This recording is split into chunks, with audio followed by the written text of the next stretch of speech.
So I'm really sick right now, and I kind of have a voice. It's a lot better right now, which was like, okay, I can do this. I can do a video today.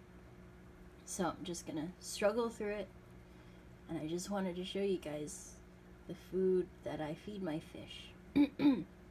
First, an update on the room temperature white worms. So remember, I had chicken feed on this side and cat food on this side. And if you pull it up, there were a ton of worms with their heads poking out, but I looked at it first before videotaping it. But they really love this, and the red wigglers that are in here really like the cat food. Interestingly, these worms look smaller than they were. I don't know why, because my regular, quote-unquote regular white worms are this big. See? They're a lot bigger, and that's what the size these guys were when they first got here. These guys are larger than grindle worms for sure, and I have all those springtails in here.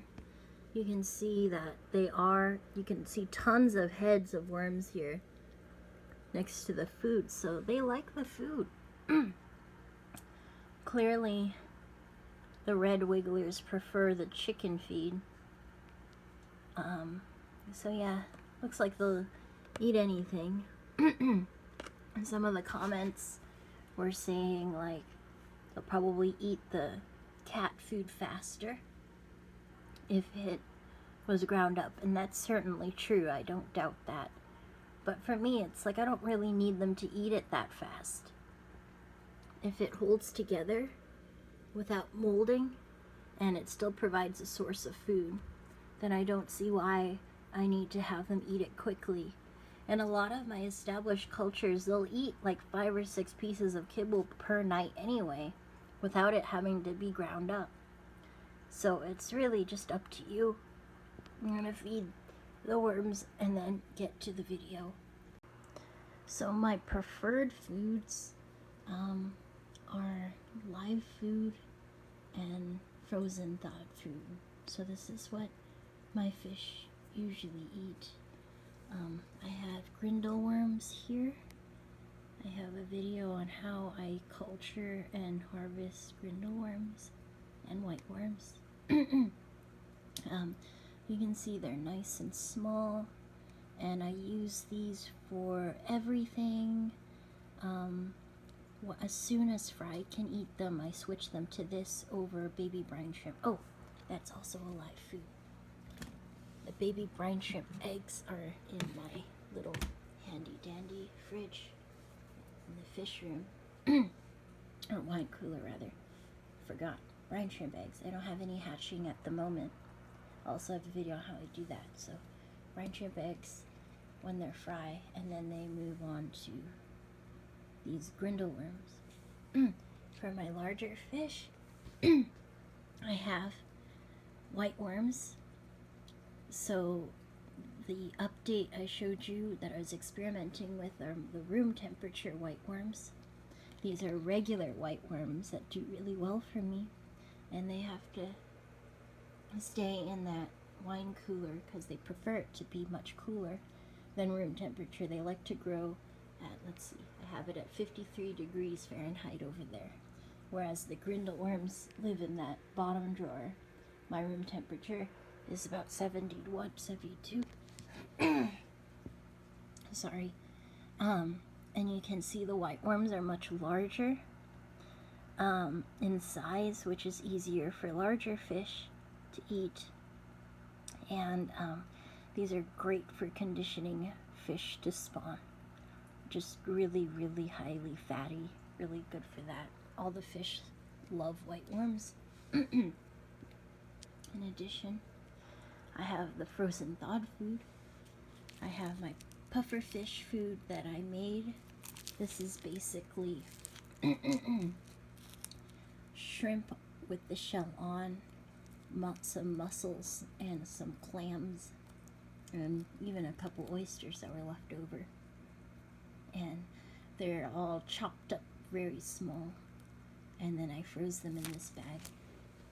Additionally, I like to feed, oh, and this is just for the puffer fish. Additionally, I like to feed spirulina brine shrimp. Honestly, I don't think it matters if it's spirulina or not, but what the heck, I get the spirulina. And then bloodworms are for, again, the larger fish. They have a harder exoskeleton than the brine shrimp do. So these are for the larger fish, like the betta palafina. Smaller fish have trouble eating this. And when I feed frozen thawed food, I usually put a couple drops of Vitachem on it. And so these are thawing in the Vitachem. And that little thing right there is puffer fish food. I'm going to feed that to him right now. So those are the frozen, or sorry, yeah, these are the live foods and the frozen thawed foods. And I would love to have any other comments on other live food to try out. I have those springtails in there in the room temperature white worm culture that maybe I'll try and separate out to feed. But anyway, would love to hear more input on easy to culture live food. I kind of want to try fruit flies, but we'll see. Puffer fish eating some of the shrimp.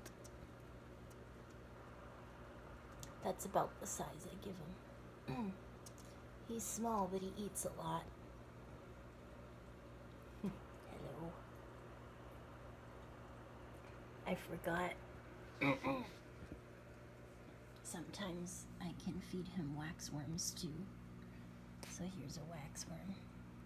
And red wigglers, like last time. So let's see him eat a waxworm. Oops, sorry.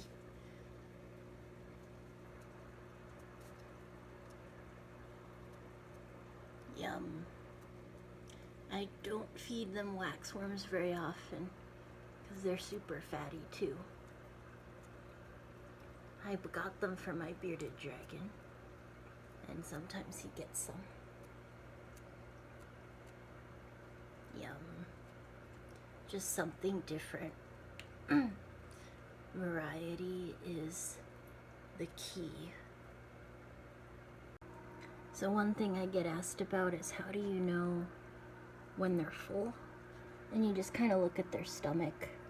So these guys are nice, rounded. They're not, bursting out of their stomach, but they're nice and full. This I would consider a full fish. Probably don't need any more food past this point. I just fed these guys. Different body shape. These guys are a lot thinner. I could probably feed them a little bit more. Especially when you have a large spawn like this, you'll find that some fish eat more than others, and those tend to grow faster.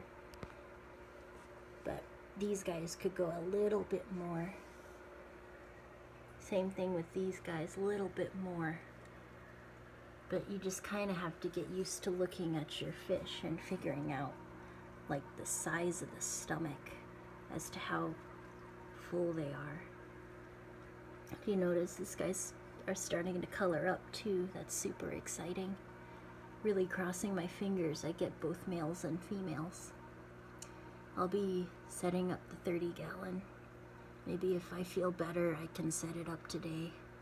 I don't know, probably over the weekend.